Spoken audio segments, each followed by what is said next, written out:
Agora eu vou explicar o algoritmo SJF preemptivo, Shortest Job First. Esse é um algoritmo de escalonamento de processos em sistemas operacionais e a principal ideia dele é sempre executar os processos que possuem o menor tempo restante de execução. E como ele é preemptivo, um processo que está executando ele pode ser interrompido se chegar outro processo com um tempo restante menor. Assim como no algoritmo round robin, eu vou explicar como e onde acontecem as preempções e também o cálculo do tempo de espera para cada processo e o tempo médio de espera geral. Agora, na prática, no gráfico de Gantt para o algoritmo SJF, a gente tem os dados, as informações do exemplo anterior com round robin também, que é o surto dos processos, de cada processo, no caso P1, 5, P2, 3, P3, 1, P4, 2, P5, 4. E também o tempo de chegada de cada um. P1 com tempo 0, P2 1, P3 2, P4 3, P5 4. Além disso, a nossa fila de processos prontos. O primeiro processo que a gente vai pegar para executar é o processo 1, justamente porque ele está no tempo 0, que é o início. Então, o processo 1 ele vai entrar na nossa fila de prontos e ele vai executar. Ele vai executar até uma unidade de tempo, que é no tempo 1. E o seu valor de burst, o seu valor de surto, ele vai ser atualizado para 4. E aí, enquanto a execução do processo 1, entrou o processo 2, o P2, na nossa fila de prontos. E aqui vai acontecer a comparação no algoritmo SJF preemptivo. P1 e P2, qual desses dois processos tem o menor tempo de surto? Nesse caso, é o P2, que é o tempo 3. Então, ele vai executar uma unidade de tempo. O seu tempo de surto vai ser atualizado para 2. E o P3 entrou na fila de prontos. Agora, a gente vai fazer outra comparação novamente. E vai comparar os três, P3, P2 e P1. Quais desses três processos eles têm o menor tempo de surto? Nesse caso é o P3. Então, o P3 ele vai executar uma unidade de tempo e ele vai zerar. Assim sendo, ele é finalizado esse processo e sai da nossa fila de prontos. Então, a gente não vai utilizar mais ele. E no final, no término do processo 3, no P3, o P4 entrou na nossa fila de prontos. E aí a gente vai fazer uma comparação. P4, P2 e P1. Quais desses três processos têm o menor tempo? E aqui entra um detalhe muito interessante em relação ao algoritmo SJF, do funcionamento dele. A gente pode ter alguns empates. O que seriam os empates? Basicamente, é o tempo de surto de cada processo ser igual a um outro processo. Nesse caso, a gente tem o processo 4 e o processo 2 com o mesmo tempo de surto, que é 2, ok? Lembrando que o tempo de surto aqui ao lado esquerdo é o tempo inicial, tá? E aqui é o tempo que é atualizado conforme ele vai andando as unidades de tempo. Então, o P2 e o P4 eles têm o mesmo tempo de surto. E como que a gente resolve isso? Bom, o SJF preemptivo, esse algoritmo, ele dá alguns critérios de desempate para a gente, e a gente pode estar escolhendo. E um dos critérios de desempate que a gente vai escolher aqui, para resolver esse problema, é quem chegou primeiro. Basicamente, quem chegou primeiro aqui é o P2. Então, ele vai ser executado em comparação com o P4, justamente porque os dois têm o mesmo valor. Então, o P4 e o P2 comparados, a gente vai fazer a verificação de quem chegou primeiro na fila de prontos. Quem dos dois aqui chegou primeiro na fila de prontos? É o P2. Então, o P2, a gente vai executar ele novamente. Então, o P2 executa ao final da fila de prontos, né? Vai executar uma unidade de tempo e atualizado o tempo de surto dele. E enquanto ele estava executando, o P5 entrou aqui na fila de prontos e vai acontecer novamente a verificação. P5, P4, P2 e P1. Quais desses quatro processos têm o menor tempo de surto? O P2 continua tendo o menor tempo de surto. Então, ele vai executar mais uma unidade de tempo e, assim sendo, ele finaliza e sai da fila de prontos também. Logo após isso, a gente vai fazer uma verificação novamente. P5, P4, P1. Quais desses três processos têm o menor tempo de surto? O P4. Então, o P4 ele vai ser executado.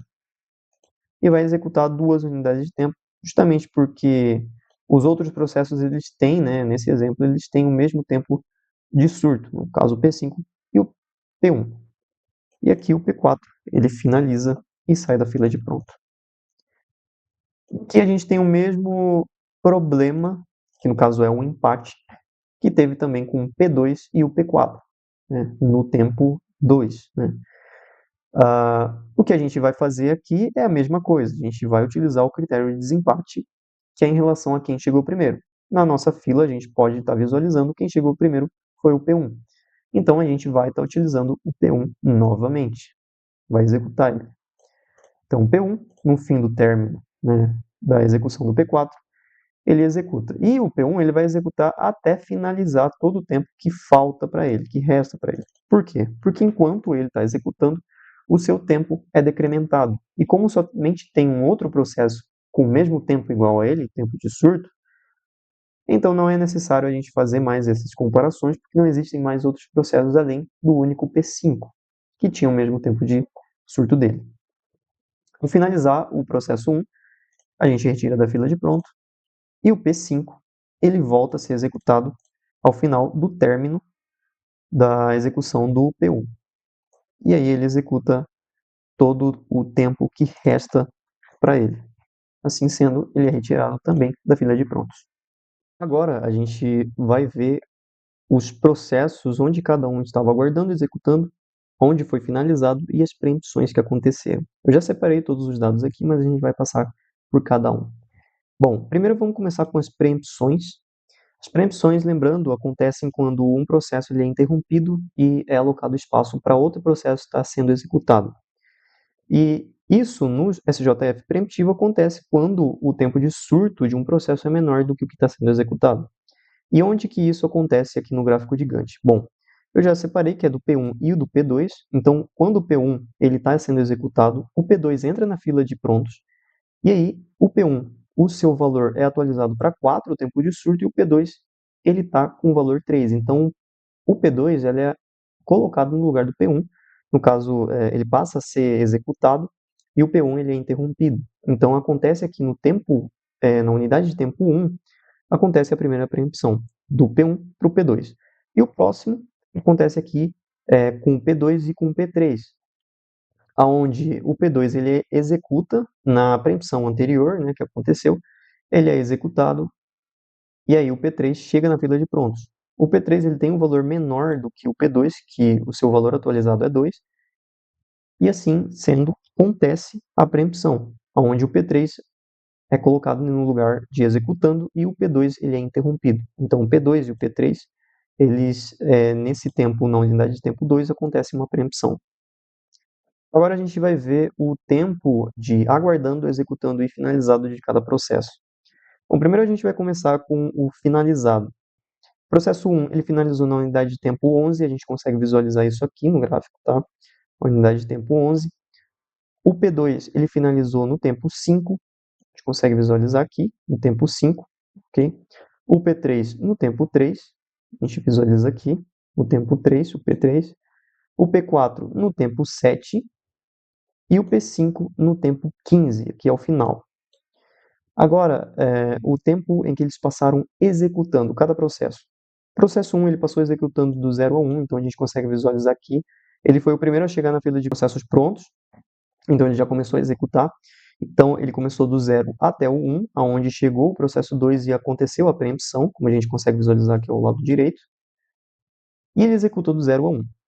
Depois, ele voltou a reexecutar quando o processo 4 finalizou, do tempo 7 ao tempo 11. E a gente anota isso aqui nessa planilha simples de executando. O processo 2, ele estava executando do 1 ao 2. Então, a gente visualiza isso aqui quando aconteceu a preempção do P1 com o P2. Ele assumiu o P2, o lugar de executando, e executou do 1 ao 2 quando aconteceu a próxima preempção, que o P3 assumiu esse lugar de executando também. A gente anota isso aqui, do 1 até o 2 ele executou, e depois, no intervalo de tempo de 3 a 5, ele continua executando, que é o final, o término do processo 3, que no caso acontecem de novo as comparações dos processos para ver quais deles eram os menores, e no caso o P2 ele estava sendo o menor tempo. E aí também aconteceu a questão do empate, onde a gente desempatou utilizando o critério de primeiro que chegou na fila de prontos, que no caso foi o P2, e ele passou a ser executado novamente. Assim sendo, ele finalizou no tempo 5 e ele teve um intervalo de 3 a 5. O processo 3, ele executou do 2 ao 3 somente, ele só precisava de uma unidade de tempo para finalizar. O P4 do 5 ao 7, então a gente consegue visualizar isso. O P4 ele entrou, ele chegou no tempo 3, somente foi executar ao final, ao término da execução do P2, né? Quando ele realmente finalizou esse processo, o P4 ele entrou e executou e também finalizou. E por fim, no executando, a gente tem do 11 ao 15 o P5, né? Lembrando que ele chegou no tempo 4, ele somente foi executar quando o P1 ele terminou no tempo 11. Então, o P5 começou a executar do tempo 11 até o tempo 15. E a gente anota isso aqui. Por fim, a gente tem a outra coluna de tempo, aguardando. Para o processo 1, ele aguardou do tempo 1 ao 7. Por quê? Porque ele executou do 0 ao 1, terminou, entrou o P2 como executando, e aí ele ficou na fila de prontos para esperar ser reexecutado novamente. E então ele ficou do tempo 1 até o tempo 7 esperando. E a gente anota isso aqui. O P2 ficou esperando do tempo 2 ao 3, como a gente consegue visualizar aqui, 2 ao 3. Por quê? Porque nesse tempo, quem estava executando era o P3. Então, a gente anota isso aqui, que ele esperou do 2 ao 3. E lembrando, aqui aconteceu a preempção, né? A gente visualiza aqui à direita. O P3, ele não aguardou nada. Isso é interessante. Por quê?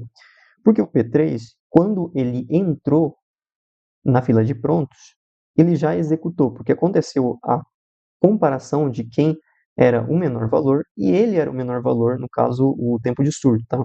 Ele era o menor tempo de surto, então ele entrou na fila de prontos e já começou a executar. Então não andou nenhuma unidade de tempo para que a gente anote mais de um aqui, por exemplo. Então a gente coloca 0. Então foi considerado isso também.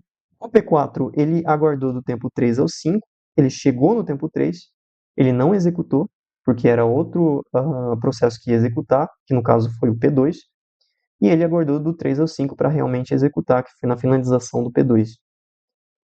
E o P5, por fim, ele executou do tempo, ou perdão, ele aguardou do tempo 4 ao 11, chegou no tempo 4 e aguardou até o tempo 11 para realmente começar a ser executado ao final, na finalização do processo 1.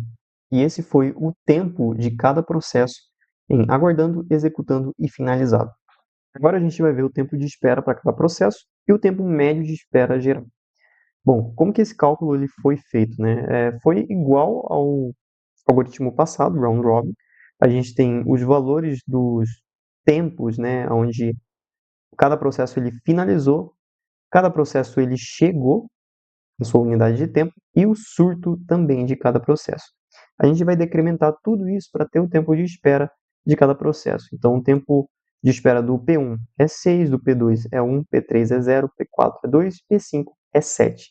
E a gente consegue visualizar esses valores aqui é onde a gente conseguiu estar anexando esses valores, né? Tá adicionando. No caso dos finalizados, então a gente tem a tabelinha do finalizado.